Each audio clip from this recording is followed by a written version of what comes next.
Do you believe that in Venice the number of tourists on peak days can be 400 times the resident population? A painful paradox is unfolding.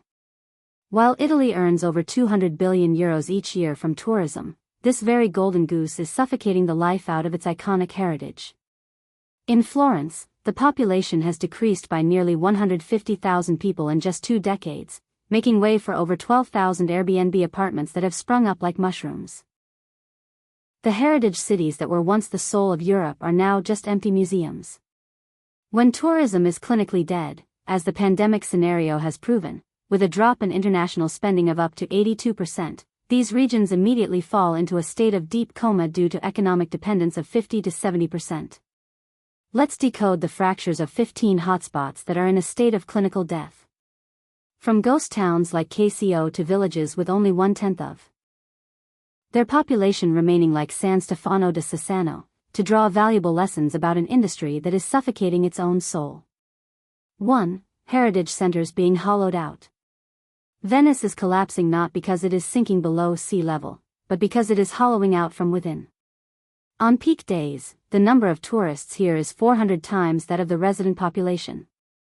If you are one of the last locals, you seem to be living in an amusement park where you yourself are the exhibit. The social collapse is reflected in the phenomenon known as Venexodus. From more than 175,000 people in 1950, the core historical population now stands at around 48,000 residents. Each year, an average of 1,000 locals quietly pack their bags and leave forever. The invasion of the short-term rental economy is a direct blow. Around 30% of housing, approximately 7,000 apartments, have been turned into Airbnb units. In 2023, Venice welcomed over 5.66 million visitors. Yet grocery stores and pharmacies serving locals have closed en masse, replaced by souvenir stalls. Public infrastructure now serves tourists more than residents. The high cost of living and lack of jobs outside tourism push younger generations to migrate. Venice now resembles a magnificent ship slowly sinking under its own weight. Far from Venice, we seek a place where silence is even more terrifying. Do you believe in a world-famous town that has only 10 permanent residents left? Civita di Bagnaregio sits precariously on an eroding hill. Today, fewer than 10 permanent residents remain. Yet visitors surged from 40,000 to 850,000 in just 7 years. During peak times, over 20,000 people arrive in a single day. Imagine that pressure on a fragile geological structure. Civita has turned into a living film set with no real community life left. Florence is not just a city, it is a symbol. But it is being crushed under approximately 10.5 million visitors each year. On average, there are 25 tourists for every resident. The population has dropped by nearly 148,000 in 2 decades. Meanwhile, Airbnb apartments exploded from 150 to around 12,000. The city has shifted from artistic creation to mass consumption of cheap replicas. Young people leave not because they lack love for the city, but because they cannot build a future beyond serving tourists. In southern Italy, we encounter true ghost towns. Krakow is now completely abandoned. Since an earthquake in 1980, its population has dropped to 0.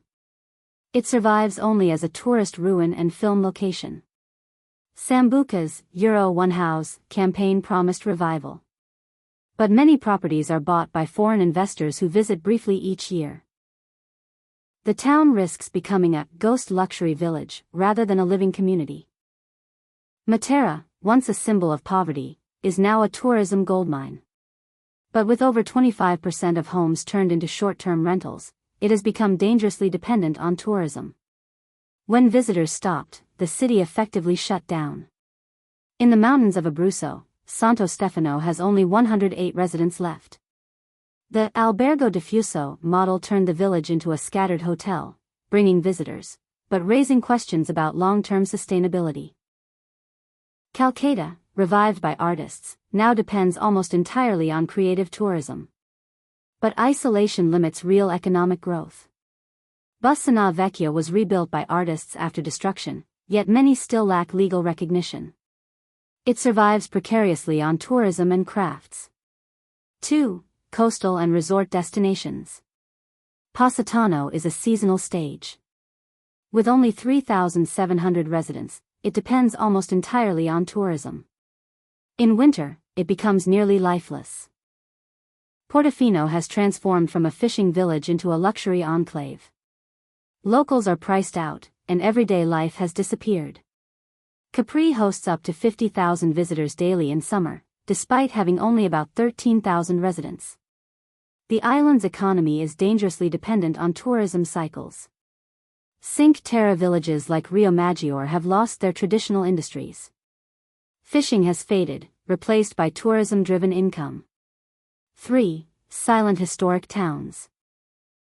San Gimignano has become an open-air museum. Bustling by day, but eerily empty at night. Pienza, once designed as an ideal city, now faces youth migration and demographic collapse. Final reflection. This journey is not just about Italy, it is about a global paradox. We preserve monuments but lose communities.